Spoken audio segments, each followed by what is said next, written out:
simple truth is that whilst Arron Banks and Nigel Farage may be Putin fans, President Putin certainly is not a friend of this country. Russia would only have interfered in the EU referendum or any other elections here, in my view, to damage the UK and indeed the EU's security. The central question that's been raised by a number of honourable members already is, has the government tasked our intelligence and security services with investigating Russian subversion as a high priority? Because the information I have from my sources is the government has not. Russia is now operating in a post-truth environment. There's no attempt to win people over to a Russian view of the world. It is simply an attempt to confuse and confound. The way it goes to market, though, in the West is through an unholy alliance with extreme leftist groups and extreme right groups too. So if you look at the 45 new parties created in Europe over the last 10 to 20 years, you can now see a clear majority have some sympathy with Russia. So Germany's AfD, Austria's FPO, the Golden Dawn in Greece, Jobbik in Hungary, the Front National in France, the Northern League in Italy, and indeed UKIP. They have all taken pro-Russia positions on matters of huge international interest. If you look at the relationship with UKIP, you can see very close links. Nigel Farage, of course, famously said that President Putin was the leader he most admired back in 2014. UKIP has taken consistent positions of support in the European Parliament in favour of Russian annexation of Crimea, and the Atlantic Council has analysed a number of policy positions that concluded that UKIP MEPs made similar statements blaming the EU for the Ukraine crisis. The US intelligence community, looking at all of this in the round, concluded that Russia was intervening systematically abroad in the West. I think it would be naive of us to think that Russia was not trying to intervene here in this country.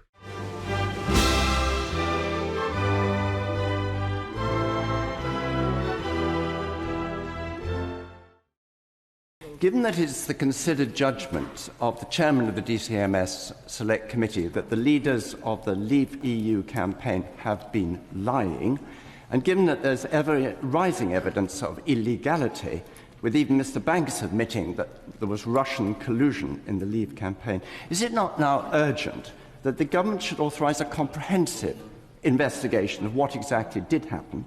After all, this calls in question the very marginal outcome of the referendum. For every 17 people that voted Leave, there were 16 who voted to remain. And does that not in turn raise real questions about the whole Brexit process?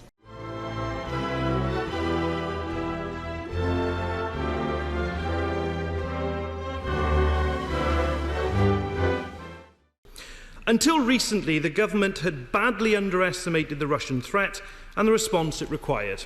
Not my words, but the damning indictment of deep systemic failings in the government's approach to security the Russia report sets out. And it isn't so much the government studied what was happening and missed the signs. The truth is they took a conscious decision not to look at all, as in the case of the 2016 referendum. And if there's any doubt about the failure of ministers to look, let me tell you what the report says. The written evidence provided to us appeared to suggest that Her Majesty's government had not seen or sought evidence of successful interference in UK democratic processes. Who provided the written evidence? Check the footnote, the government itself. No wonder the government was so desperate to delay the publication of this report. Sitting on it for months and blocking its publication before a general election was a dereliction of duty. And let me say, Mr. Speaker, we have no issue with the Russian people. It is the Russian state that is involved in a litany of hostile activity. Cyber warfare, interference in democratic processes, illicit finance, and acts of violence on UK soil. And the report finds a failure of security departments to engage with this issue to the extent that the UK now faces a threat from Russia within its own borders. When will the government treat this with the seriousness it deserves, act on the findings of the report, and put the security of our country first? Yeah. I've been warning about Putin's Russia for 19 years now and called for the Magnitsky sanctions for 10 years. So what mystifies me is that government ministers are still giving out golden visas to dodgy Russian oligarchs, that government ministers are still granting exemptions to dodgy Russian oligarchs so that they can hide their ownership of businesses in this country, And I am mystified that government ministers are still taking millions of pounds from dodgy Russian oligarchs. We have to clean up our act, and it has to start with the government. The Conservative Party takes money from the Russians. Number 10 suppressed the report, and the Prime Minister forgot that his first duty is the security of the British people. So will the Minister go away and tell the Prime Minister to investigate the Kremlin's role in undermining our democracy?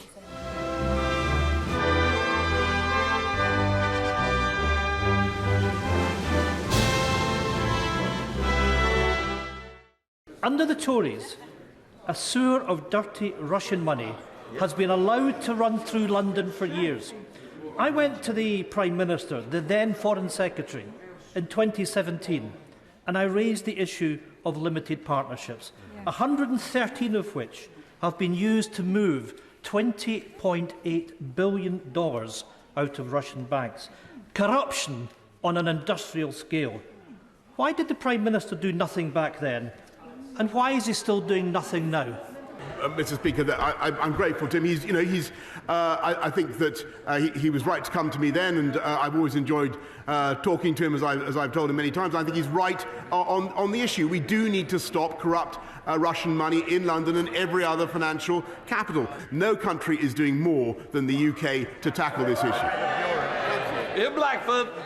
Mr. Speaker, that meeting was 5 years ago, and I offered to work with the Prime Minister 5 years ago, and nothing has happened. The truth is that Russian oligarchs who give the right people in power a golden handshake have been welcomed into London for years. Their activities weren't stopped, they were encouraged. And plenty of these golden handshakes just so happened to find their way into the coffers of the Conservative Party.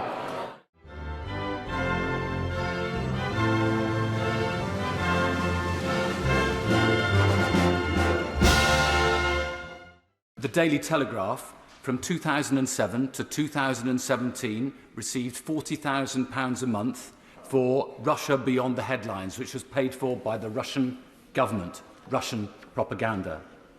I'm delighted that we now have a proper list of sanctions. People like Nicolae Patrushev, Igor Sechin, Sergei Shoigu, Sergei Naryshkin, they should have been on the list right from the very beginning. They are the very closest people to the Russian government, and they are completely entwined in the decision to invade Ukraine. I don't understand why Arron Banks, frankly, isn't on the list either.